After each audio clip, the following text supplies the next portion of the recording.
It's the end of week 2 of the federal election campaign, with both leaders preparing for their Sunday campaign launches.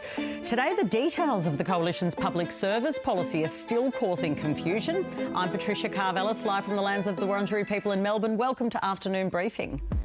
Opposition leader Peter Dutton has dodged questions over whether the Coalition would use voluntary redundancies to shrink the public service. Earlier this week, the Coalition ruled them out, but today their campaign spokesman James Patterson said voluntary redundancies had always been part of the proposal. Is the opposition's policy on the public service settled? I'll ask my political panel, Craig Emerson and Jason Falinski.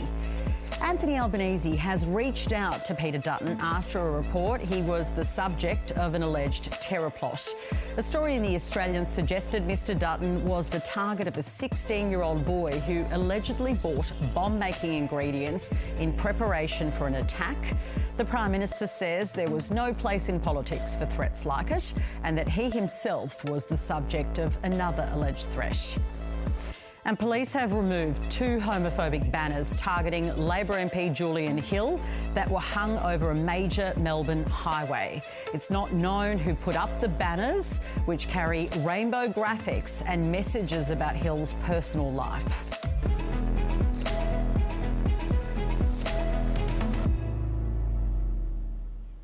Victoria is a battleground state in this federal election, for the first time actually in many years. Outer suburban mortgage belt seats could be the key to the result, with cost of living front of mind for voters, especially on the urban fringe.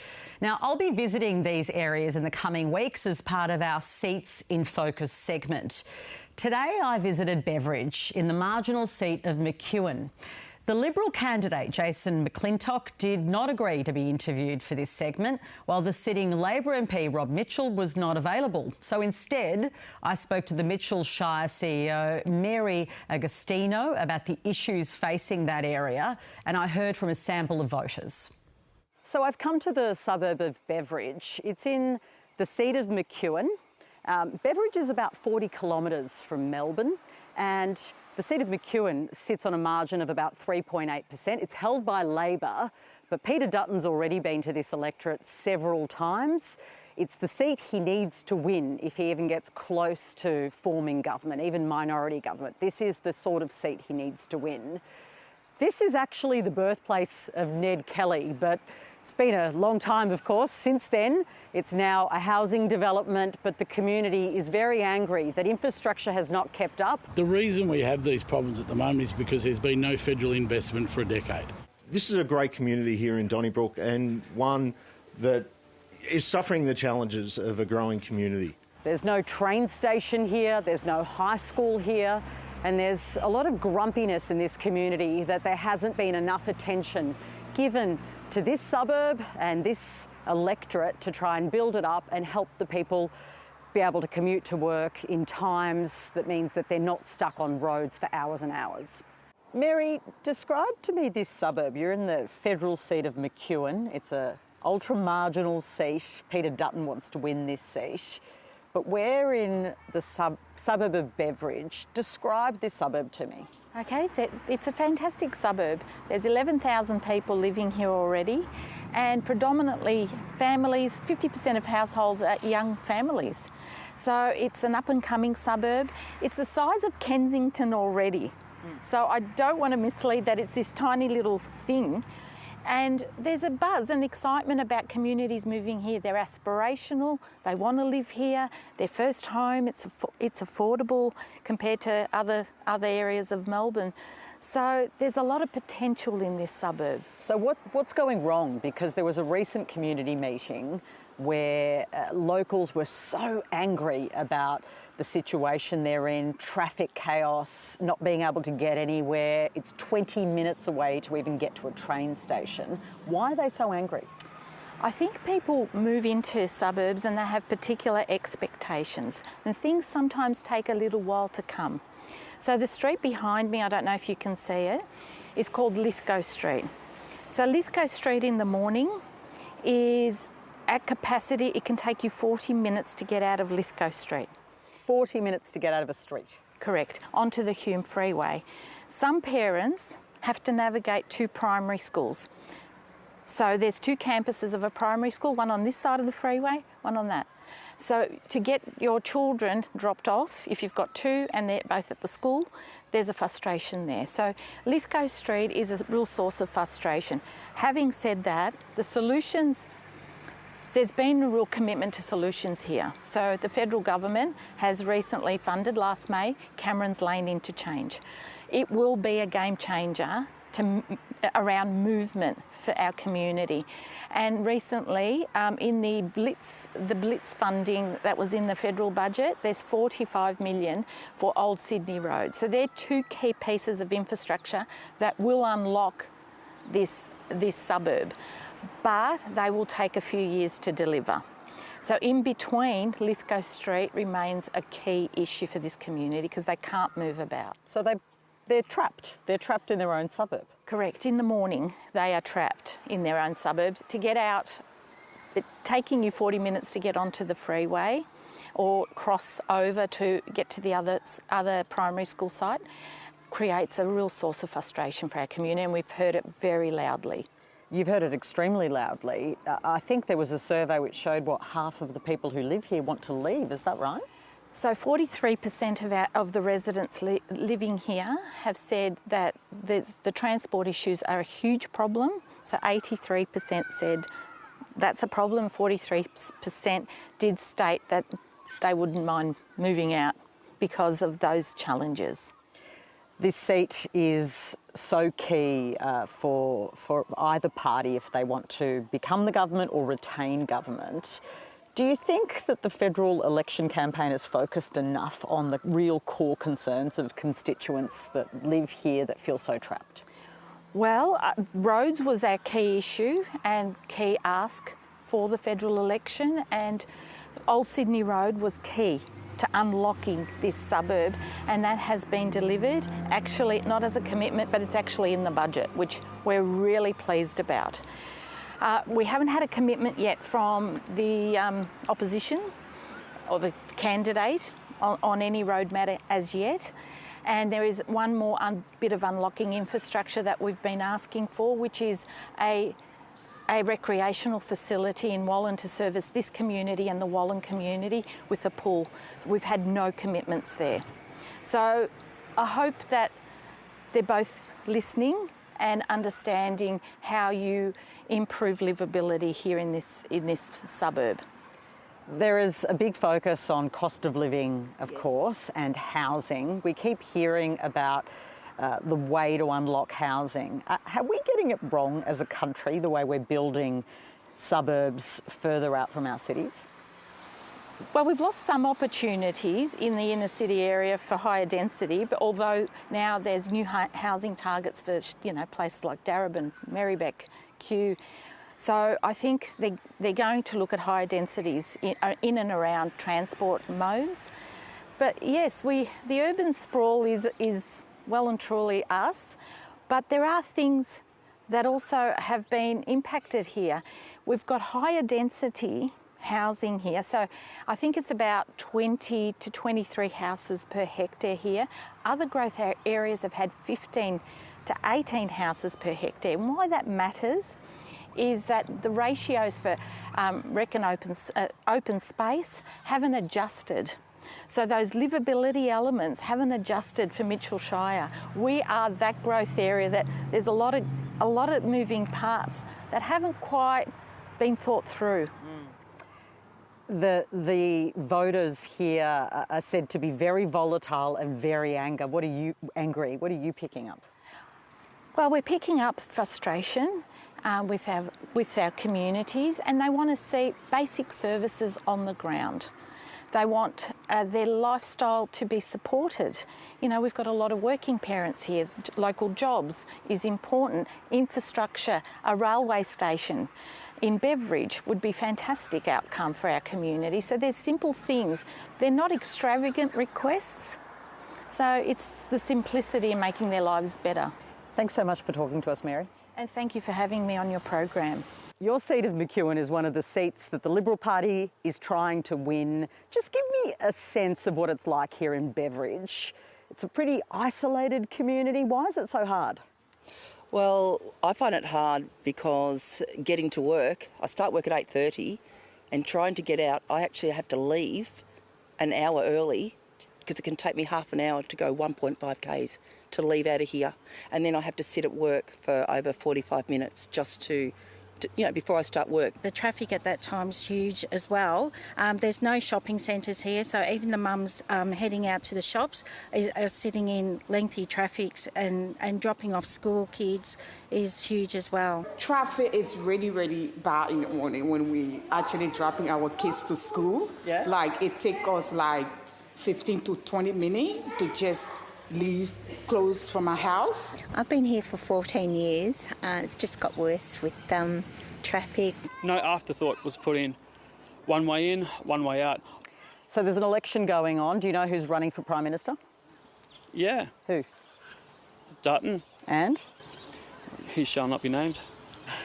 I really feel strongly there needs to be a change with what Albanese's been doing. I don't think we can continue down that path. So I'm not sure whether Dutton's the right person for that change, but that's all we've got to vote with. I find Dutton appealing. You do? Yeah. He and I share some close ideologies. I think we need to learn a lesson. We vote Liberals in. They seem to get our economy moving. And then we do the dumb thing and vote Labor and the Greens back in, which then tank our economy. Sometimes it's better to stay with the devil that you have never seen than the angel, the devil that you have seen, than the angel you haven't seen. Definitely more on the Labor side, just in terms of the benefits with having a young family, and also what he's also done so far for us with the childcare subsidy and everything like that. So definitely more a favour to that side. There should be a little bit of change for our children. Because there's a lot of crime going on with the children. The new elected president or the incoming president can help to help with the children. I really feel that we need the change. Voters in the seat of McEwen that the Liberal Party has been targeting, the opposition leader has been to that Victorian seat so many times during this campaign. Well, moving to another issue, today some disturbing developments. Anthony Albanese has now reached out to Peter Dutton after reports he was the subject of an alleged terror plot, saying there is no place whatsoever in politics for such threats and alleging he was himself the subject of a threat. There was a report in the Australian newspaper suggesting Mr Dutton was the target of a 16-year-old boy who allegedly bought bomb-making ingredients in preparation for an attack. AFP Commissioner Reece Kershaw has spoken about this issue. On the eve of the election campaign, he talked about the rising threats to parliamentarians. I just want to give you a sense of what a big deal this is. Federal police recorded 1,009 threats in 2023-24. That's twice as many as 2 years earlier. That figure is on track to be surpassed in 2024-25, with 712 incidents reported in just the first 7 months already. That figure includes direct and indirect threats and reports of harassment and nuisance and offensive communications. It's a really disturbing development in our country that politicians who seek to represent us and to be part of politics to make, hopefully, the country a better place are clearly under increasing threat. It comes as something else really disturbing happened today. Police confirmed today that they have removed 2 very offensive and homophobic banners targeting Labor MP Julian Hill that were hung over a major Melbourne highway on Friday morning. Now, the banners prompted bipartisan condemnation, which is good. They were described by Victoria Police as an example of hate-based behaviour that should not be tolerated. One of several signs hung in Hill's electorate of Bruce, another seat that is very much looking like it might be swinging, said, for instance, Julian Hill MP more worried about his husband than his constituents. It's pretty offensive stuff. It's a worrying trend and an ugly development in our politics, and hopefully police get to the bottom of it because none of it is acceptable. Well, the issue of the coalition plans for the public service continued to be an irritant for the opposition leader on the campaign trail today. Early in the morning, campaign spokesperson James Patterson said voluntary redundancies had always been part of the proposal to shrink the public service. But that's despite the coalition ruling them out earlier this week. At his press conference later in the day, Peter Dutton didn't answer directly when he was asked if voluntary redundancies were part of their plan. That Australians want their taxpayers' dollars to be spent efficiently, and that's exactly what a coalition government So what's the modelling for the voluntary redundancies? Because you haven't spoken about it before. I was going to ask too about the voluntary redundancies. Yeah. I mean, it is a new element. So are you going to offer people money to go and leave their jobs from the public service? We have worked with the PBO to look at where we can have an employment freeze and where we have the natural attrition. That helps us achieve the 41,000 that we're talking about. And importantly, what it does is it allows us to invest into important areas, including the fuel tax reduction. I spoke to the Employment Minister, Murray Watt, in Rockhampton about this issue and many others a short time ago. Minister, welcome to the program.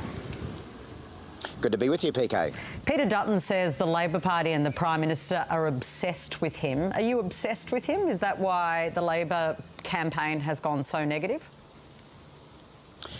I'm very focused, and Labor's very focused on the cuts that Peter Dutton wants to impose, whether it be to wages, to jobs, to public services. That's what we're focused on, and we think that is a very big risk to Australians. I'm speaking to you from Rockhampton in central Queensland, PK, at the end of a 2-day Senate road trip from Brisbane. And what we've been talking about all the way along in these communities is the risk that Peter Dutton poses to people's wages, to the public services that are provided out of towns like Rockhampton, Maryborough, Bundaberg. Peter Dutton seems to think that the public service only operates in Canberra. Well, we've been talking to public servants who live in these towns all along the coast.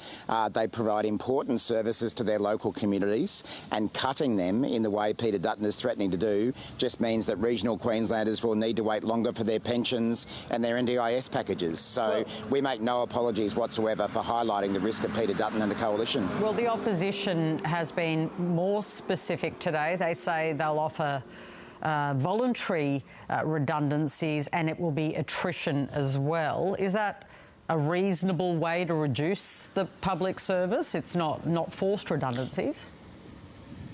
Well, I think the problem with this policy for the coalition, PK, is that every day it's something different.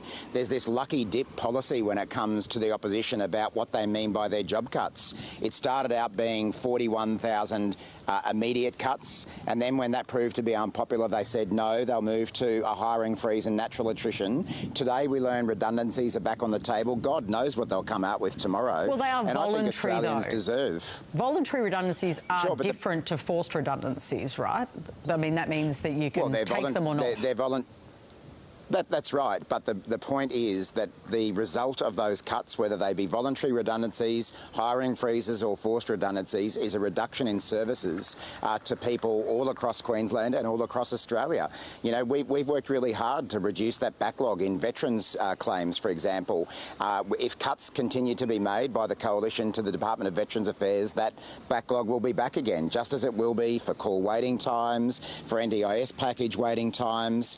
Now, but as I say, the real problem here is that no Australian can be sure exactly what policy Peter Dutton and the coalition are taking to the election, because every day it changes. And I think in a world, you know, facing a lot of uncertainty and a lot of chaos, having some sense of predictability and certainty from government policy is important. And instead, what we get from the opposition is this lucky dip sort of policy that changes day by day. Why is it okay that the New South Wales Premier Chris Minns can ask public servants to go back into the office, but if the Liberal Party do it, you're opposed to it? I mean, a Labor Premier has made the same call, hasn't he? Well, as you said, PK, the New South Wales Premier has asked people to return to the office. He's encouraged that to happen. What we saw from the coalition initially was that it was going to be a directive that everyone was going to need to return to the office 5 days a week. And again, that proved to be unpopular. It went down like a lead balloon, especially with the women of Australia, and they changed course. So, you know, I think there's quite a difference between asking people to return to the office or encouraging them to do so compared to a ban on working from home, which was, you know, version iteration 1 of the constantly changing work from home policy. And again, this goes to this point, Patricia, that when people are voting and making up their minds, they need to know what policies are on the table from Peter Dutton and the Coalition. He keeps coming out with what he actually thinks and then realising it's unpopular and walking away from it. But everyone can see the things that the opposition has been saying for months, whether it be about working from home or cutting wages or cutting conditions. What is your policy about working from home? Do you encourage public servants to get back in the office? What we encourage is working arrangements that work for employees and their employers. I've said before, PK, that in my own office we have a mixture of arrangements I have people working in my office in different cities around the country, working from home very productively. I've seen it work well within the department that I'm now the Minister for as well. There are obviously enterprise bargaining agreements in place that allow public servants to work from home, and we think that that can be done quite productively while still serving the public. So these things can be agreed between employers and employees without a government coming in and saying it must be one way or the other. OK, you say that, but how about when the employer or the government employer thinks, well, we're not actually getting what we want out of this arrangement? Does the government then, in that scenario, have the right to say, no, actually, we need this work done in the office? Well, we would always be encouraging employers and employees and unions to negotiate about these things, whether it be in a government environment or a private sector environment. Clearly, there are some workplaces where working from home can't be done. You know, I'm speaking to you from outside a big meatworks here in Rockhampton, and it wouldn't be possible for much of that work to be done from home. But there are office-based environments that we've seen post-COVID that people can work highly productively from home without incurring the travel cost and the travel time that commuting to and from the city every day involves. But again, I think the risk is with Peter Dutton and the Coalition that they've tried to paper over this for the election, but everyone knows in their hearts they want to get rid of working from home. They've been on the record for months saying they consider working from home to be a holiday, to be unproductive. Peter Dutton's saying that women who work from home should just job share instead. But they've changed their policy. A pay cut. You can't pretend that they haven't changed their policy, because they have. They say they have for the purposes of an election, just like they've said they've changed their policy about same job, same pay, only to the following day come back out and say actually they might make changes to that as well. Peter Dutton is just saying whatever he needs to say to try to win an election, but the problem for him is that his actual views about these issues have been on the record for months. He's against working from home. He's voted against every change we've made to workplace laws which have lifted wages, and that's why he'll cut them if he gets the chance. I've got a couple of other not related questions, if we can go through them. Anthony Albanese has reached out to Peter Dutton after those reports of the alleged terror plot, saying there's no place whatsoever for any of this. What's happened to politics in this country? Are leaders and politicians safe? I do think that politicians and leaders are safe in Australia, PK, and we never want to lose that. Of course, there are a range of politicians at different times who have protection from the AFP. I've had it at different times. Other politicians currently do as well, and that's a recognition that things can be volatile. You know, it hasn't helped that we do see a lot of the political debate, particularly online, happen in a completely unhinged way with no consequences for people making the sort of threats that they do. So I think it's right that we do have that kind of protection in place. Of course, it's a terrible thing that Peter Dutton and his family have had to go through this experience. I know a number of other politicians who've been through similar experiences as well, and it's why all of us in politics need to temper our language and not kind of encourage the social disharmony that we've seen out there in the community, especially over the last couple of years. Well, I want to take you to something different. It's not a risk to someone's life, but it is certainly really alarming, and it's about one of your MPs. Victoria Police are investigating the source of what are unauthorised banners with homophobic messages about one of your sister ministers, Julian Hill, which have been spotted in southeast Melbourne. I'm not going to even read the slogans on them. They're so offensive.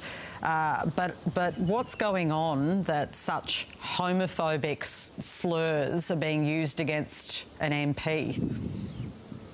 Yeah, it's disgraceful, PK, and Julian is a great mate of mine. He's an incredible advocate and hard worker for his community. He's made an incredible contribution to our government. He's full of ideas, full of energy, exactly the kind of person you want in Parliament. So neither he nor his loved ones should be subjected to that kind of vile abuse. And it's a real indictment, I think, on our political debate that people think that they can make those kind of remarks and get away with it. So I'd certainly be encouraging authorities to take a good look at this, and I think that they are. But, you know, I feel for Julian and his loved ones when that sort of abuse is being meted out. There's no place for it at all in Australia, and we should be having an absolute cessation of that kind of thing going forward. Do we take these issues around homophobia seriously enough? Homophobia remains a real issue in our community, PK, unfortunately. You know, we have made some really great strides forward, I think, as a country in recent years with marriage equality now existing. I've been to some wonderful weddings of gay couples in the last couple of years, and it's great that they finally have the right to marry their loved one. And I think, you know, many in the community have taken a strong stand against homophobia, but these kind of events show that it's not completely stamped out yet and that there's more work to do. Look, just final question on preferences. We know that Josh Burns, who's a Labor MP in Melbourne, but you are a senior minister, so you're right across this. He's now said he's going to have an open ticket, so he's not going to preference the Greens. That's been reported this afternoon. The Greens are suggesting that there's a deal between the Liberals and the Labor Party. Is that the case? Until you told me that, PK, I wasn't even aware of that, so I really couldn't comment on it. I know Josh, you know, it sounds like Josh has made a decision in his electorate which has been backed in by the party, but I'm really not across that, I'm afraid. Fair enough. Thank you so much for joining us. Thanks, PK.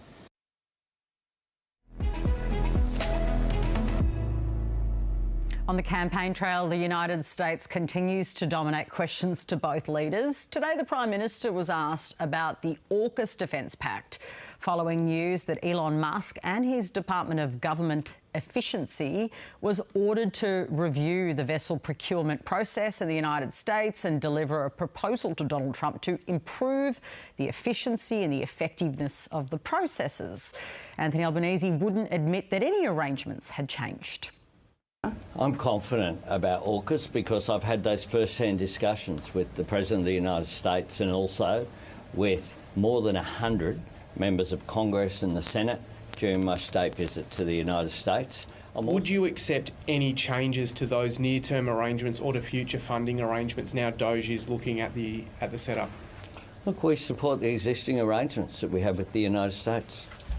Would we be prepared to pay I more? support the existing arrangements we have with the United States. Are you concerned, though, that it will cost more with these tariffs in place? I support the existing arrangements that we have with the United States.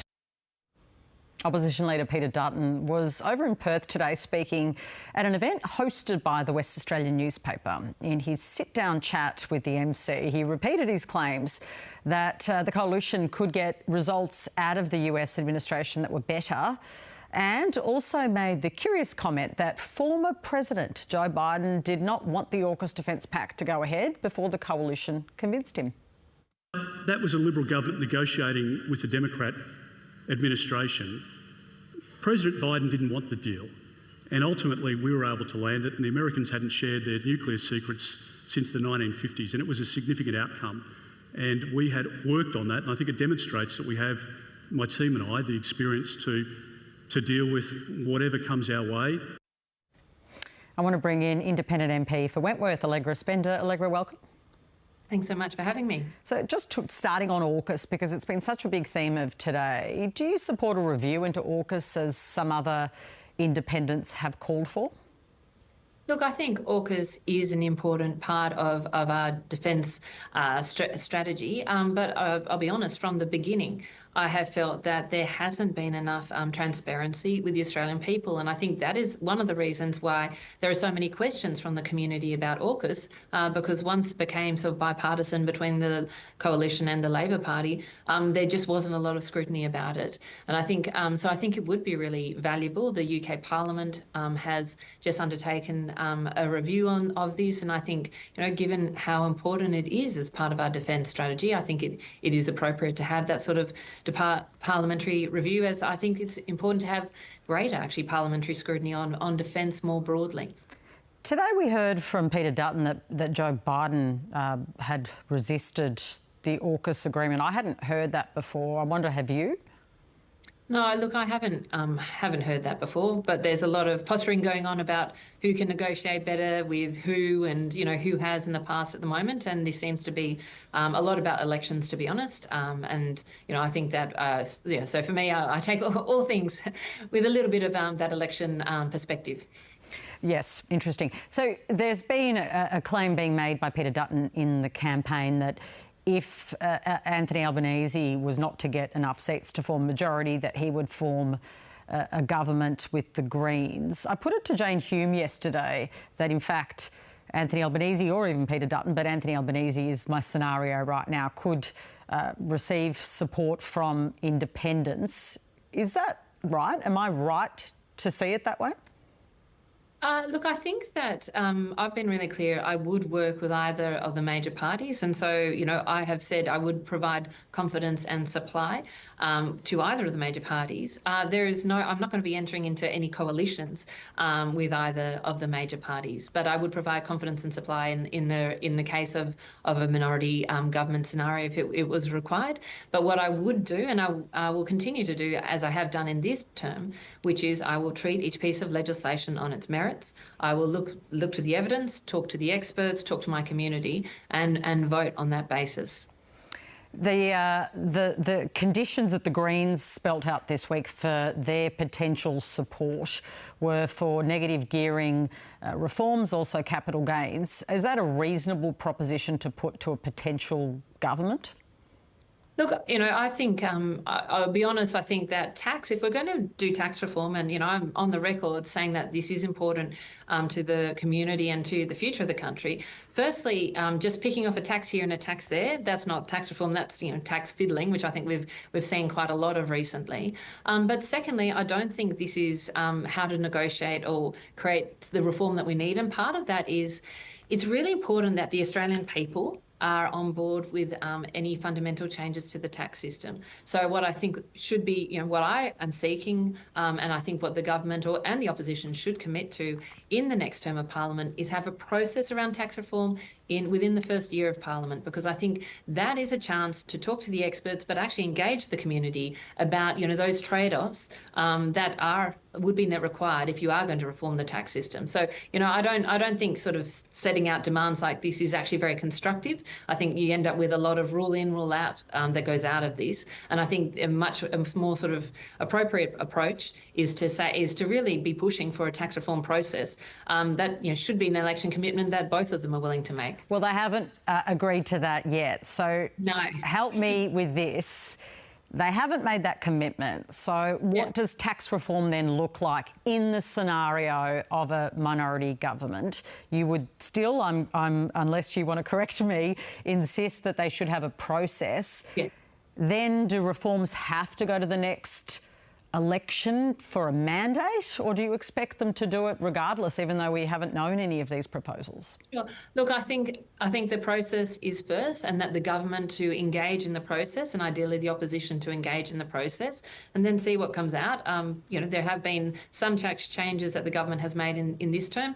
That would be up to the government to make a decision about what they take to elections versus what they commit to or not. But for me, the point is, if you have a robust process, it's a way of actually starting the conversation and starting a serious conversation rather than the sort of, the sort of wedge politics, which has got us absolutely nowhere, basically, in the last 20 years. Today there's been another new policy, and of course the Liberals are your main competitors in your seat, if you are to retain it. The new policy is on new vehicle emissions standards. The Coalition doesn't want to go forward with them. They say they actually make cars very expensive for people who are doing it tough. Are they right? No, I think that they are wrong, and this is a really short-sighted decision by the Coalition, and it seems to be on form. I won my seat last time because I cared about long-term economic reform. I cared about climate action in this decade, not the future. And I thought that we should have equal female-male representation in Parliament. I saw some stats out today saying that female and male representation in Parliament for the coalition is going to well and truly stay male, given who they've pre-selected. And what they're doing in the last week is really showing that their climate credentials, where they're saying, okay, yeah, we may or may not come out of Paris. Apparently they may not come out of Paris, but still they're going to now not commit to retaining a 43% reduction in emissions for 2030. And then now they're also getting rid of the fuel efficiency standards. Now, look, let's remind ourselves, the fuel efficiency standards, we are the only country apart from Russia not to have fuel efficiency standards. It means we have dirty, expensive to run cars that are also damaging to our health if you talk to the doctors. And so I think that this, it's shown that this may have a very, very limited increase in upfront costs, but a lower running costs. And the running costs are what really matter to families week in, week out. So I think that it's bad policy, and it's really disappointing to see the coalition do this. Another issue, the coalition's public service policy is still being debated. Today they've said there'll be voluntary redundancies, although I didn't hear that confirmed by Peter Dutton, but the campaign spokesperson certainly said it. Is that, do you think, a good way forward? Look, firstly, I think we just don't know what the policy is. We have heard 3 different versions of this policy in the last week or two, and so I genuinely don't know what it is. If you are trying to reduce headcount, voluntary redundancy, is one way to do it. But the truth is, what I think they need to commit to is what are the service levels they're going to provide to the Australian people, and what is their plan in relation to the public sector workforce? Because again, it would be great to have for the leader and the opposition spokesperson to be on the same page on this. And until we know what that is, I'm afraid I don't think I can really comment. Okay. Fair enough. Just a final question on something very much just your own issue. Influencer and social media advocate Millie Rose Bannister has posted a video about MP's voting history. At the end, she says it's made in collaboration with you, Allegra Spender. What does that mean? Does that mean in collaboration you've paid her to make the video? What does that actually mean? Yeah, so we've worked with a sort of agency and a bunch of influencers and content creators to try and reach different audiences, because what I've noticed really in this particularly in this election, is that a lot of people have switched off politics, and so you really have to reach them, where they are. So, in this case, we've worked with Millie Rose Bannister, and worked with her on this post. So she's provided this post, and this is something that she's hosting me in Politics in the Pub on Monday as well. So we're doing some collaborations in different ways, and I think it's we just have to try and reach people where they are. I think that's really important. So did your campaign pay her then? So our campaign has paid an agency who's paid some influencers or content creators to, collaborate on different posts. Okay, so ultimately she probably got paid by that agency? Yeah, I think so. Allegra Spender, thanks for joining us.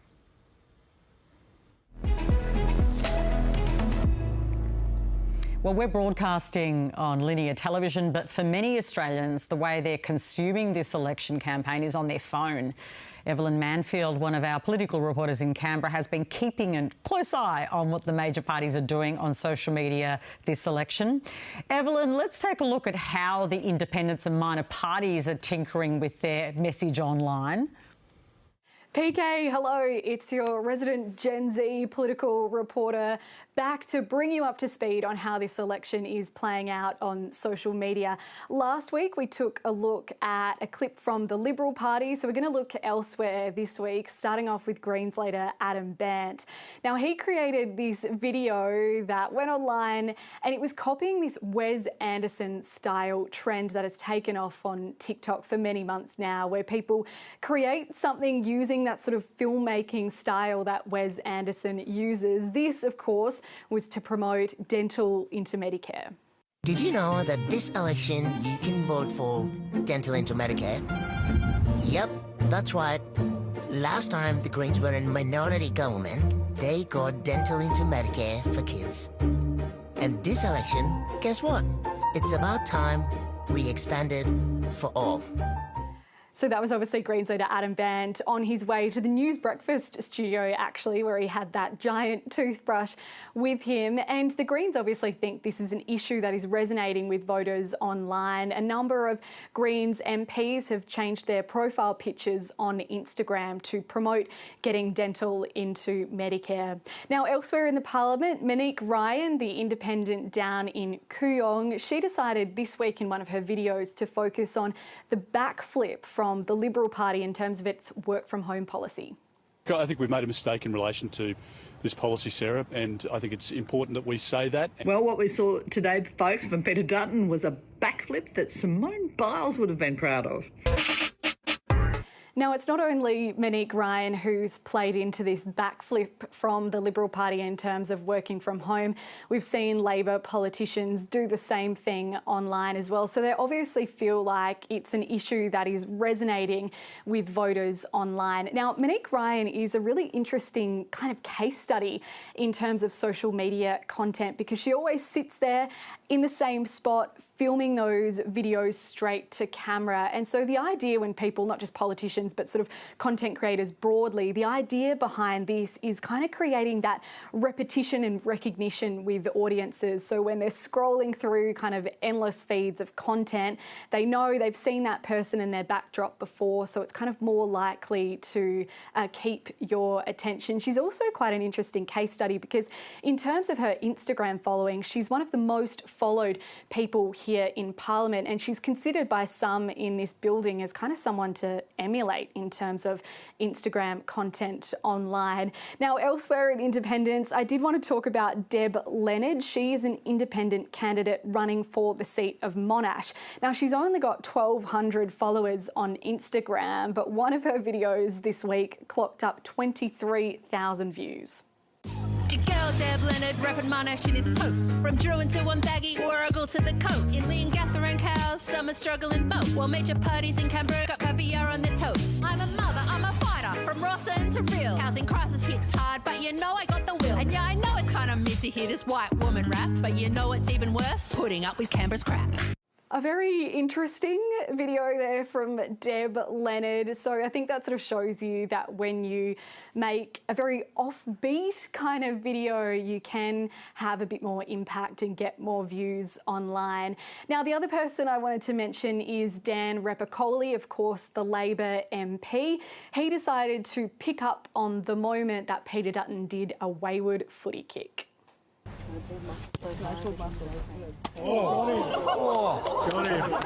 If you've ever been hit in the head by a footy or broken a bone, get down to the urgent care clinic near you. All you need is your Medicare card. We'll get your beer this afternoon. Thanks. So Dan Repicoli there, of course, putting himself in place of camera operator Gaith, who was unfortunately hit by the football on the head, as we've all seen, choosing to promote Labor's urgent Medicare clinics there. So that's sort of the week of the campaign on social media, and PK, I'll be back next week to bring you another wrap-up. Well, to discuss the status of the election campaign with two people who have been through a few of them, let's bring in my political panel of politicians, former politicians who know all about it. Craig Emerson, former Trade Minister in the Gillard government, and Jason Falinski, a former Liberal MP. Welcome to both of you. Thanks, Patricia. G'day, Jason. You're making us sound old there, Patricia. No. We've been through a few, have we? No, spring chickens. I've invited the spring chickens, my Generation Z politician panel. Okay, I'm going to ask just a simple question, and I'm trying to encourage you not to be partisan, as hard as it is for you both, right? I know you're Labor and Liberal people. Who won week 2? Go, Jason. I think it was actually Donald Trump, to be honest with you.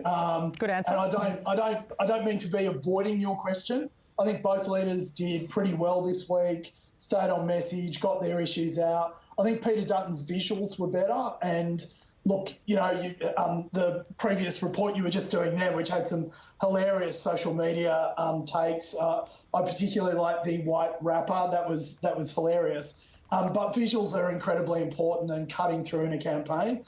But look, the 800-pound gorilla in the room at the moment is Donald Trump, and it's very hard to cut through the noise he's creating. Yeah, it's definitely gorilla is one way to describe him. Craig Emerson, who do you think won the week? I do think Anthony Albanese and Labor did, but I'll back that up with data, and that is the most recent opinion polls. There's one out today by YouGov, which actually has the Labor vote higher than it was in 2022 at that election in two-party preferred terms. That's actually backed up by other opinion polls as well, and there was a debate on television. I think there were 100 undecided voters, and they broke in Anthony Albanese's favour. So I'll cite those statistics lest it be suggested that I'm biased in my analysis, but looks like Labor's got the momentum. And the final thing I'll say is I imagine we'll come to the working from home thing. That continues to dog Peter Dutton. He's said, no, it was a mistake, it's behind us now, but sometimes it's harder to put something behind you than you wish it was, and I think that's the case with this policy. People were really upset about it. Yeah, Jason, people they did backflip on that at the start of the week and they were pretty upfront about it. But there is still confusion about the public service. Today we heard that it was going to be voluntary redundancies in the public service. Peter Dutton didn't confirm that, even though he was pressed at the press conference. Why so much confusion, do you think? Look, I don't actually know. I think potentially that they got into the election campaign with a clear idea about what they wanted to do. I think the issue wasn't framed as well as it should have been. And so that created backlash, let's be blunt about it. And so the result of that is that they've gone back to square one to try and clarify what they're saying. And as Craig correctly pointed out, sometimes when you're doing these somersaults in the middle of a campaign, it's a very difficult thing to do. So I think when, victory cures all ills, but if we fall short, which I hope we don't, one of the things will be, I think, there'll be a focus on this policy as being a misstep. Oh, that's interesting. Craig, you've already given your analysis on it, but just the confusion about the numbers, does it make a difference if it's voluntary, or how do you see this? And you mentioned Donald Trump. I think there's a psychological equivalence being created here. Donald Trump has a Department of Government Efficiency. The Coalition has announced a Department of Government Efficiency. Donald Trump's getting stuck into public servants. The working from home policy was directed at public servants, but I'm sure people are saying, well, if he doesn't like working for home for public servants, obviously he doesn't like working for home for us either. And these are the people in the outer suburbs where the Coalition thinks it can win some seats. And they, when they work from home, they can look after an elderly parent. They can, when they do go to work, not go during the mad peak hour rush and so on. And so I think they'd be saying, well, this is a bit Trump-like. And so I think what's happening is Peter Dutton is being carried along by the eccentricities of Donald Trump, which we see on display every night on our television. I want to go to something that I'm really curious to hear your views on, Jason, which is today's announcement on dumping the vehicle emissions standard. Now, in seats like the one that, I don't like to remind you, but I have to, that you lost, where, there were Teal MPs who were successful. I imagine policies like this, getting rid of standards like this, don't go down very well. Am I right? Well, Mikel is slightly different to other Teal seats in that there's a large proportion of tradies in this seat who drive utes, and therefore I think this policy will go down reasonably well. But look, I have to be very clear about it. The new vehicle emission standard that Chris Bowen announced is slightly problematic because it exceeds the amount of current production of electric vehicles and hybrids globally for those categories that he was talking about. So there was, at some point, we all want, including me, we all want our vehicles to be electrified. We want zero emissions coming from our cars and utes and trucks, etc. But the issue does take over that at some point you have to look at numbers and you have to be driven by facts. And the facts are that Chris's policy just simply didn't add up. So there needed to be an adjustment to that policy. I think, PK, you're right. There are a lot of people who will hear this and go, oh, the coalition's backing away from a commitment around climate. That's not the case. And the people who would have been hurt by this policy haven't been hurt yet and hopefully never will be, i.e. not being able to get a ute or at a very high, much higher price than it needed to be.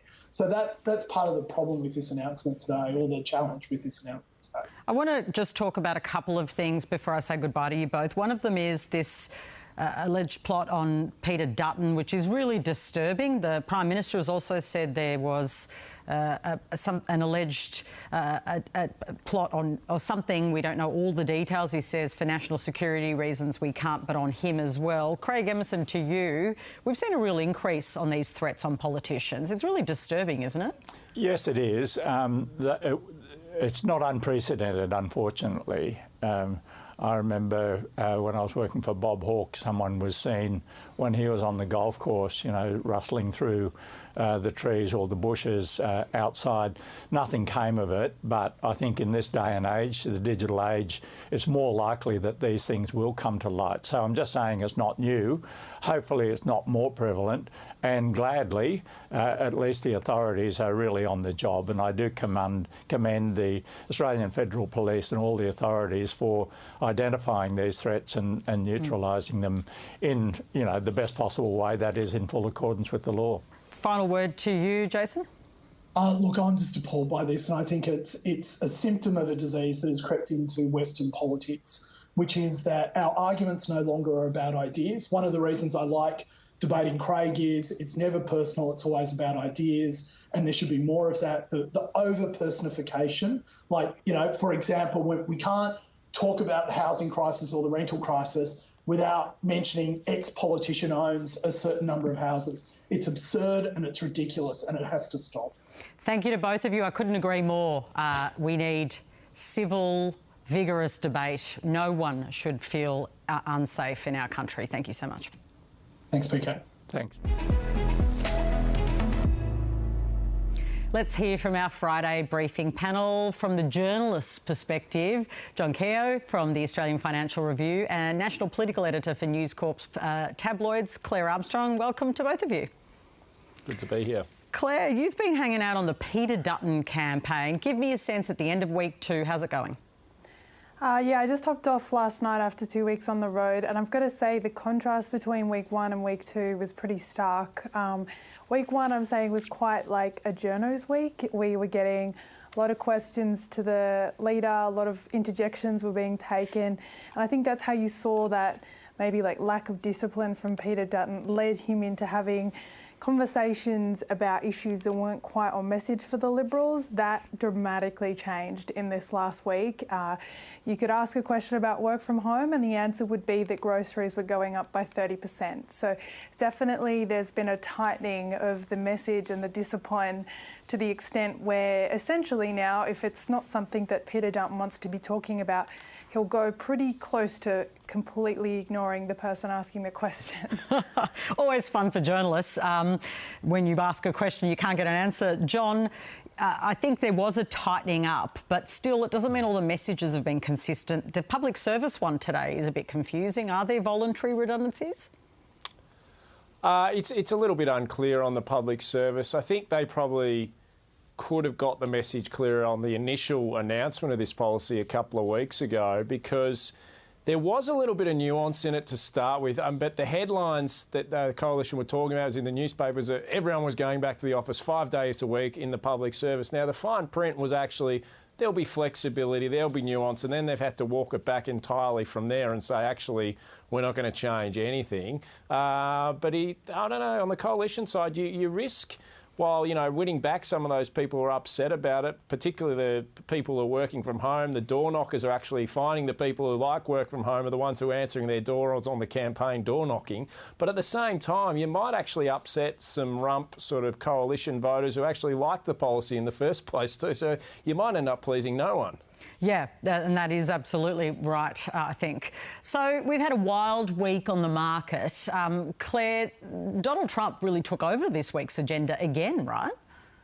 Yeah, I think that that's going to be pretty consistent for the next 3 weeks, and it's been canvassed pretty well. But what we're really seeing is we had a situation where the coalition were quite happy for there to be parallels between some of their policy offerings and principled stands around government efficiency and waste, even things like targeting the public service.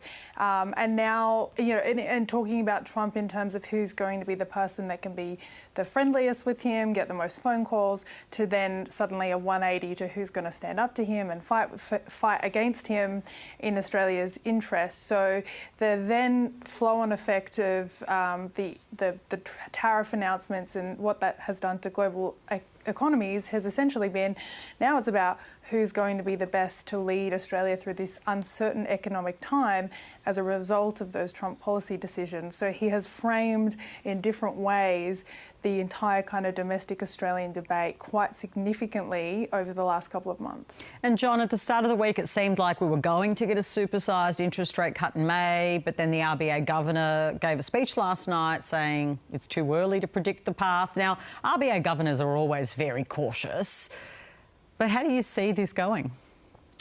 I think we all need to take a bit of a chill pill and actually see how this shakes out. And I think that's what Michelle Bullock's sort of essential message is. Let's calm things down a bit. Take our time to assess the situation over the next few weeks. They're not meeting until May 19 and 20, a two-day board meeting, the Reserve Bank. And there was a bit of silly talk this week, more from the fringes, suggesting there need to be an emergency, sudden RBA board meeting and immediately cut interest rates. I still think when they meet next month, they will cut interest rates. Look, it's possible they do a supersize 0.5 percentage point, but I think probably the central case at the moment is they just do the traditional 25 basis points. But if things get worse in the global economy and financial markets between now and then, things look worse, that they have that option to go a bit bigger. But I don't think they'll be going earlier. No, yeah, it's probably the one thing everyone's completely focused on, can I say. Let's just end, if we can, just with a very brief conversation where I ended with my last panel of ex-politicians who don't like to be called old, but on the threats to the opposition leader, the alleged terror plot that's been foiled. Now the Prime Minister says there was a threat on him as well. Very separate, it's not physical, but this homophobic banner of Julian Hill, who's a Labor MP, it's a pretty offensive banner. Claire, it's getting pretty ugly, isn't it? It really is, and both leaders will tell you that it's not stopping their campaigning, they're getting out and about, but the reality is on the ground. I was with Peter Dutton for 2 weeks, and we had one event where we were really out in the crowd at an Assyrian New Year's festival in Western Sydney, but in the main, it is quite controlled environments, and obviously you can be cynical about that and say, well, no one wants to have a bad interaction with a member of the public lead the 6 o'clock news, but I think that it can't go unstated that there is clearly issues here with security and also how Australians and the broader public more generally, I think around the world, feel that they have access or ability to approach or talk or treat politicians as if they're not, real people. And that's really sad, to be honest, because the people that miss out then are the voters who don't get to have that one-on-one interaction, that personal interface with the people that they're electing to run the country. Yeah, John, it is a development that isn't brand new, but very new details today that we didn't know. And they are disturbing, aren't they? Oh, absolutely. And if you're Peter Dutton or other people in politics who have been subjected to this, you're worried, but your family's worried as well, your friends. But look, this is a sign, I think, of a more divided politics, not just in Australia, it's happening globally. It's much more serious in America. I spent nearly 5 years living and working in Washington, D.C. and look, we don't want to reach a situation where it is completely polarised like it is over there. It's creeping in at the margin. So I thought Jason Falinski, though, did make a good point. If we could have a substantial discussion and debate about policy ideas, which arguably we're not having enough of that in politics anywhere at the moment, that we might actually be able to focus on the real issues, the policies, rather than the personalities and some of the dribble that's coming out of election campaigns in recent years. I spent a lot of today in the seat of McEwen in a suburb called Beveridge. I can tell you people are concerned about how long it takes them to travel, how their cost of living. I don't think they're that interested in personalities, was what struck me about voters and how they're feeling about their lives. So probably a better focus from all of us on those things. Thank you to both of you. You're both excellent reporters and great to speak to you. And that's it from Afternoon Briefing for today. We are on the ABC News channel at 4 o'clock weekdays every day, but we're also on iView and YouTube. Just search for Afternoon Briefing and you can find us, including hearing from voters from that marginal seat in Victoria, in the seat of McEwen, where I was earlier today. Up next, it's Joe O'Brien with the rest of the top stories from today. It's been another big day. I hope you have a terrific weekend. I will see you again next week.